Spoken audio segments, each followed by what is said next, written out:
नमस्कार सगळ्यांना. श्रीराम जय राम जय जय राम. असं लाल लाल बुंद कलिंगड त्याच्या मी आज करणार आहे कुल्प्या. मग त्याच्या सगळ्या असा कट करून घेतल्या, बिया काढून घेतल्या आणि मिक्सरमध्ये बारीक केलं म्हणजे त्याचा रस केला.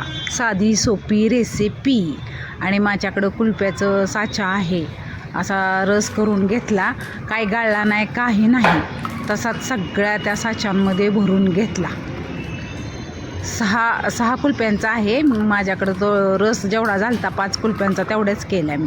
हा लहान मुलांसाठी मस्त आणि सुंदर. कलर नाही, साखर नाही, काहीच घालायची गरज नाही. असं हे कुल्प्या इतक्या सुंदर आणि टेस्टी, मुलांना तर खूप आवडतील. म्हणजे साधी सोपी रेसिपी.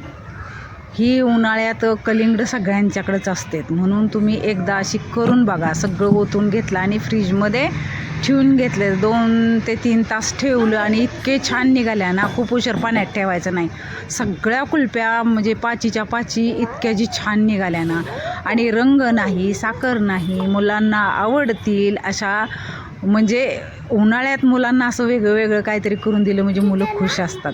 रोज तर सुट्टीत माणसं म्हणजे मुलांना वाटतं ना की हे करून द्यावं आजीनं, ते करून द्यावं, म्हणून अशा कुल्प्या मी कलिंगड्याच्या अशा लाल भडक कुल्प्या केल्या होत्या. तुम्हाला आवडले असेल तर लाईक, शेअर, सबस्क्राईब करा. म्हणजे ह्याच्यात साखर घालायची गरज नाही, कलर घालायची गरज नाही, आणि आपल्या सगळ्यांकडे असे साचे असतात.